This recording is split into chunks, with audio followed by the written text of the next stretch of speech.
Do Corinthians, que passou pela turbulência, pelo caos, por derrotas consecutivas no Campeonato Paulista, demissão do Mano Menezes, chega, não sei se você concorda, não queremos chamar de Tonhão da Fiel, queremos chamar de Tony da Fiel.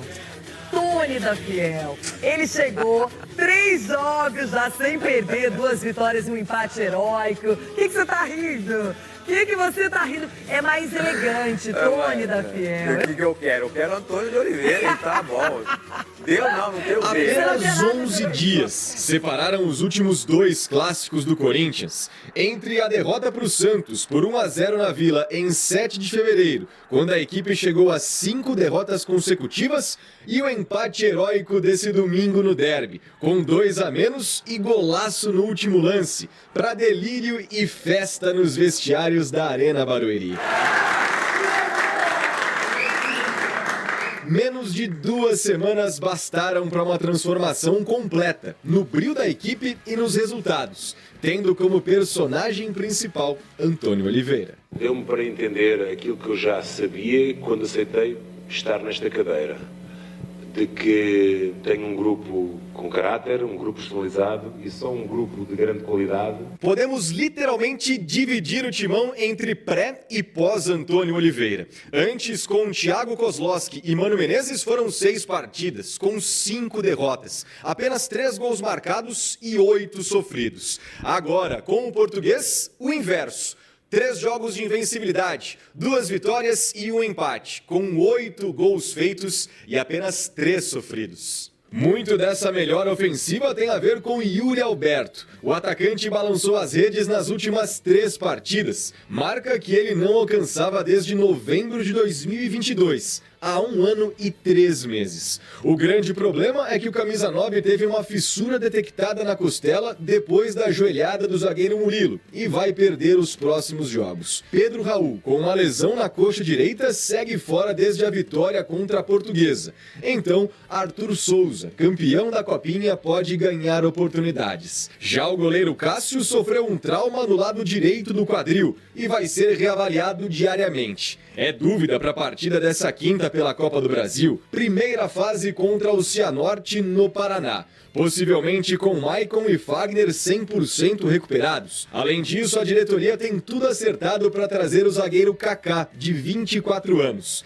Negociação por empréstimo até o fim da temporada com opção de compra. O defensor pertence ao Tokushima Vortis do Japão, emprestado ao Atlético Paranaense. Agora, se na Copa do Brasil o simples empate já garante o avanço para a segunda fase, no Paulista, o Timão está 4 pontos atrás do segundo Mirassol, com 9 pontos em disputa. Se o Alvinegro perder ou empatar com a Ponte Preta no domingo, pode até ser eliminado em caso de vitória dos 2 primeiros. Enfim, muitas contas, muitas frentes e principalmente muita expectativa sobre esse Timão, versão Antônio Oliveira. 2 semanas atrás estávamos a falar de uma outra situação, agora vivencia-se. O futebol é isso e é fértil, é por isso que é apaixonante e dá-nos essas oportunidades. E se nós tivermos essa oportunidade, nós vamos agarrá-la.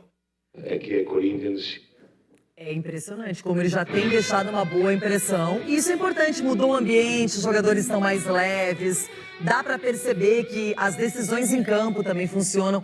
Agora, não dá para mascarar. O Corinthians fez um jogo muito ruim diante do Palmeiras até o final, quando veio esse momento heróico, esses 2 gols salvadores, mas o Corinthians estava aceitando a pressão do Palmeiras, a superioridade do adversário, o maior número de finalizações, mas acho que é importante porque saiu sem perder, vai ter agora uma sequência de 3 jogos para tentar a classificação, não depende de si próprio, precisa de tropeços dos adversários, principalmente do Mirassol, da Inter de Limeira, também do Bragantino, mas é um outro ambiente. Eu acho que isso é muito claro e nítido, né? A mudança de comportamento de geral, assim. Não só pela chegada do Antônio, mas você vê o comportamento dos jogadores dentro do campo. Obviamente a gente brinca muito com a questão do Corinthians, o que foi o jogo, então são 2 análises, né?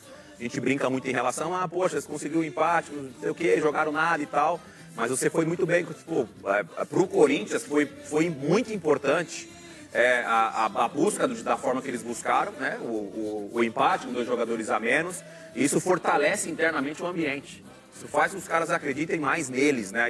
E a chegada do Antônio, desde a chegada dele até esse momento, o Corinthians não perde, não fez ainda um jogo brilhante, mas você vê que já é um time mais equilibrado dentro do campo, essa questão de jogar com 3 zagueiros dando liberdade mais pro Fagner e tudo mais, então isso é o entendimento que o Antônio teve, de um jogador que já tem uma idade mais avançada, já é mais experiente, então fisicamente ele não consegue fazer essa ida e volta com muita intensidade, então eu acho que o ambiente do Corinthians depois da chegada do Antônio realmente ele tá modificado. Por exemplo, a gente já vê em campo algumas coisas diferentes. O Mano Menezes não contava com o Garro, aquele problema todo na inscrição do jogador. Hoje, não só pelo gol salvador que ele fez diante do Palmeiras, uma cobrança de falta belíssima, mas também pela movimentação. Eu olhava para o Corinthians e percebia a falta de articulação. As bolas saíam da zaga, muitas vezes jogadas diretamente para o ataque, o Yuri Alberto também ficava na fogueira. E agora não, agora tem um pouquinho mais de organização. Fora isso, né, Dedê, eu acho que é importante o Gustavo Henrique, já não só por ter ido para o gol, ter que virar goleiro de uma hora para outra no meio de um derby, mas a personalidade, um jogador mais experiente. E a gente vê que o Corinthians, com as opções do Renieri, a torcida tem gostado do trabalho dele. Acho que a partir de agora o Corinthians pode se consolidar melhor e principalmente quem agora vai ficar lamentando essa ausência é o próprio Yuri Alberto, que estava fazendo gols, confiante, e que deve ficar afastado aí um período até retornar dessa última lesão. E Loirão, e o Pedro Raul ainda também machucado, ainda não tem esse nome que ainda de referência. Não mostrou, né, ainda o potencial dele, porque logo se machucou. No segundo jogo, acho, né, teve duas partidas só, acabou se machucando. Acho que é um jogador que vai ser importante também dentro dessa formação do Antônio Oliveira. A gente acabou de falar aqui em relação a essa saída dos laterais, com um pouquinho mais de liberdade. Você ter referência, né, tanto quanto o Yuri Alberto e o Pedro Raul, pode fazer a diferença ao longo da temporada.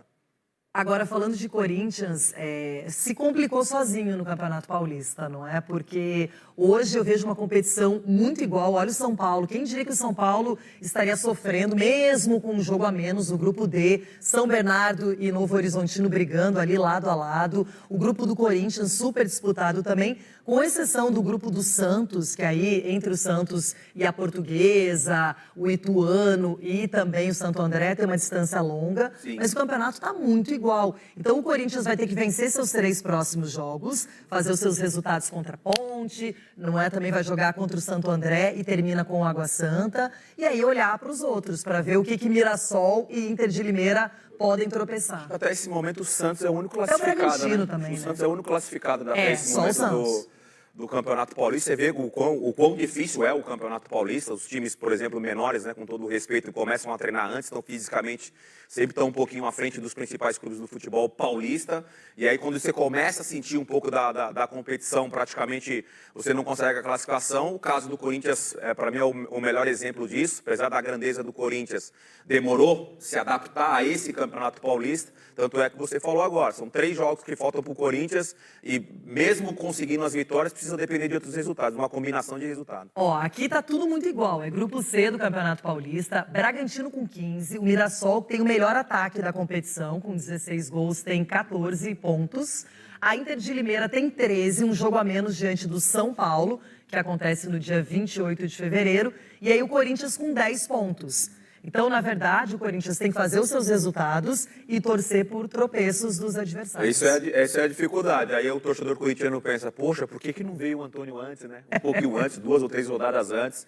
O Corinthians jogando da forma que está jogando, teria, obviamente, possibilidade da classificação. Agora, alguns detalhes aqui, já saiu a classificação, mas eu sei aqui o que eu já tenho na cabeça. O Mirassol, por exemplo, é o próximo adversário do Palmeiras. Então, se o Palmeiras, que está buscando o primeiro lugar geral, conseguir vencer o Mirassol, bom para o Corinthians. A Inter de Limeira vinha de 4 vitórias seguidas, acabou perdendo para o Água Santa na última rodada, mas é um time também que tem o São Paulo agora precisando se classificar, pode ajudar o Corinthians. E o ponto principal nesse grupo, na minha opinião, é que agora o Bragantino efetivamente entra na pré-Libertadores. Ou seja, a equipe reserva do Bragantino jogou muito contra o São Paulo no Morumbi, né?